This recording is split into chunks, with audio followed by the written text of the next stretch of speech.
So yun, yung lahat mga tol. So kung napansin nyo po ay nag-iisa po tayo ngayon, gawa ng nagkahiwalay po kami ni Julius at hinabol po ako ng mga bandido at siya rin ay hinabol din ng mga bandido mga tol. At pagpasensyahan nyo na kung hindi tayo nakabidyo, gawa ng hindi inaasahan talaga yung mangyayari. Bigla kaming tinambangan ng mga kalaban. So nabihis tayo ng itim tol dahil baho na rin yung dala natin na sanina, kaya ngayon ay kung sakaling man maipit tayo ay pwede tayo magpanggap na kasama nila upang tayo po ay makaligtas sa kapahamakan. So kung saan man si Julius ngayon tol, I hope na nasa safety na kalagayan siya ngayon. At pakishare po ng video ko tol para mapanood din ng iba kong kasamahan, lalo na kay Julius. So shout out po sa inyo lahat, lalo na kay Tita Hilma, kay Mami Bibot, kay Ate Hindi Daos, kay Ate Nadim, kay Ate Jersey Ribas, kay Ate Heidi Gregorio, kay Tita Rose, kay Tita Victoria. So shout out po sa inyong lahat mga tol, at tuloy po tayo sa ating mission upang hanapin yung iba nating kasamahan na nangangailangan ng tulong. So napunta ko sila Remart mga tol at nag-send sila ng location. So confirm po na yung location namin ni Julius kahapon ay iisa lang. So ayun, at di talaga inaasahan tol na mangyayari to.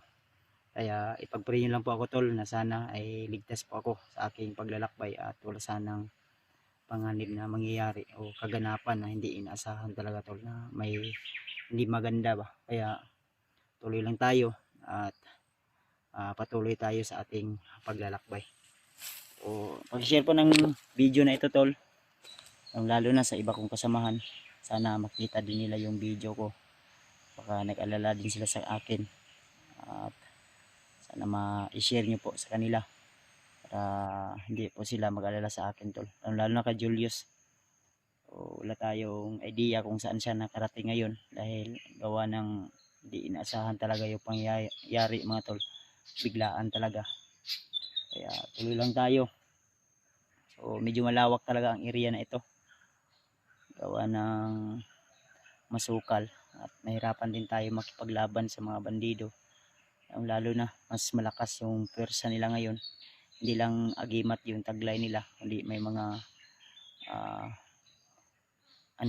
may mga taglay pa silang anting-anting na bigay sa kanila ni Commander Bagnot o di kaya kung sino man yung mga commander na kanilang sinasamba o Panginoon na kanilang sinasamba.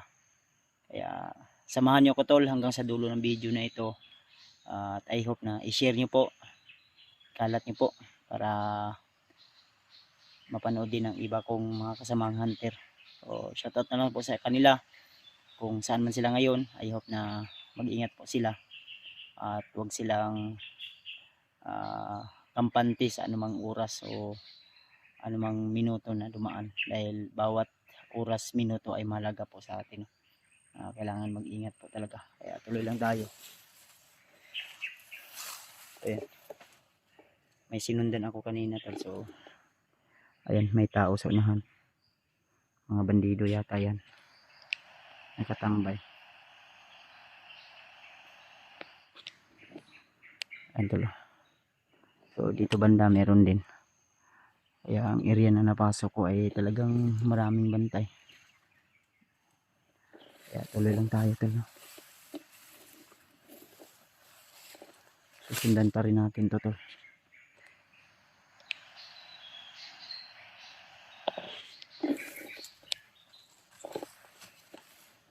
Doon sila galing kanina tol.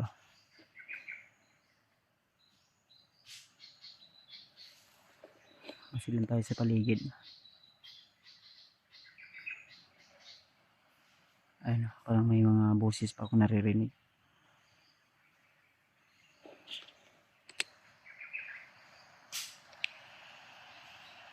bandido to.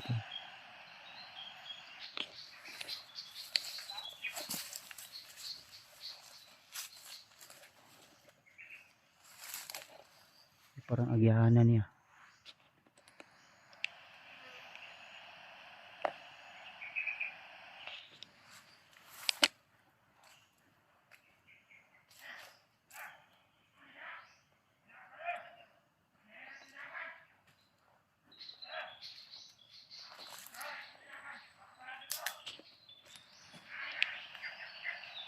Parang may hinahanap sila to.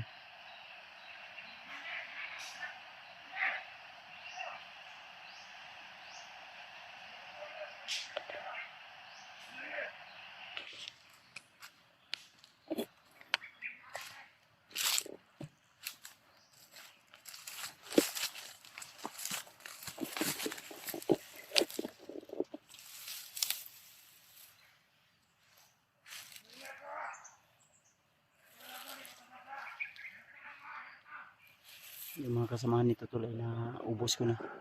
So mga bagong dating na naman to.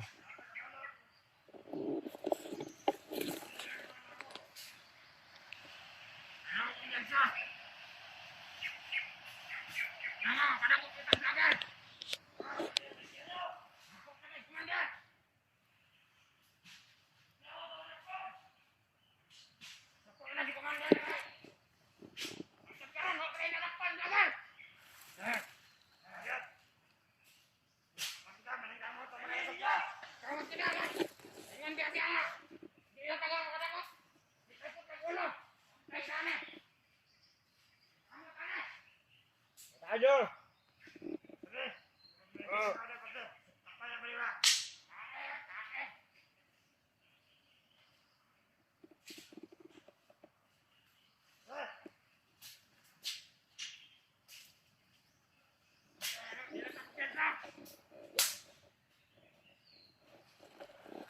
Marami pala dito nila tol.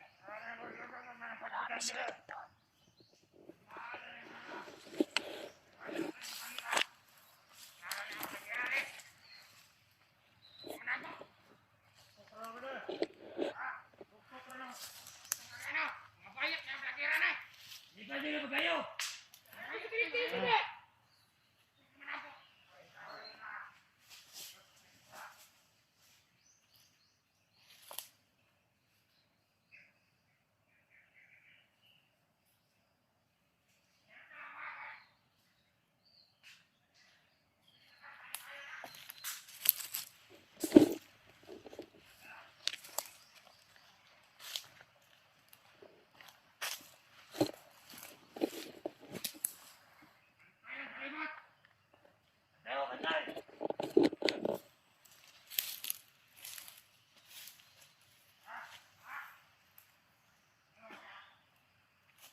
Marami sila tol. Mahirapan tayo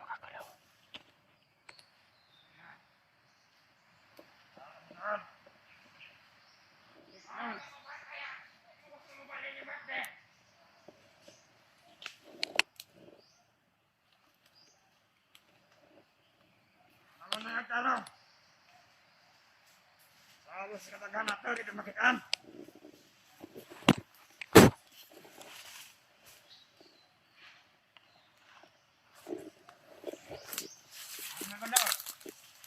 Ano? Ah.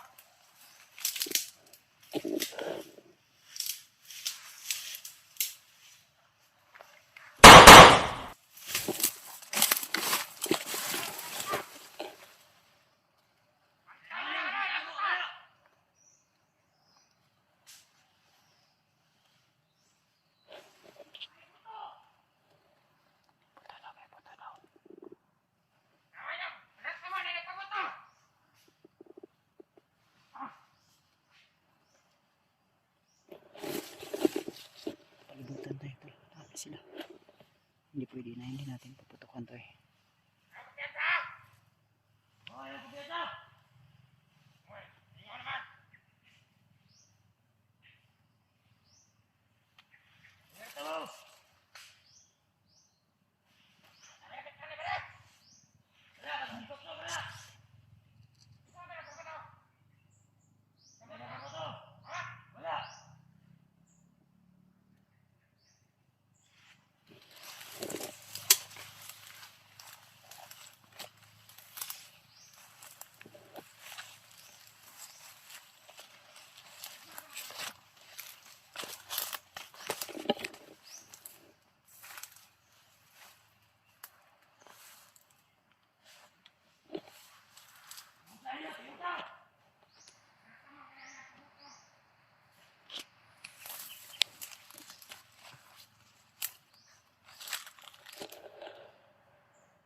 Bagong recruit to tol.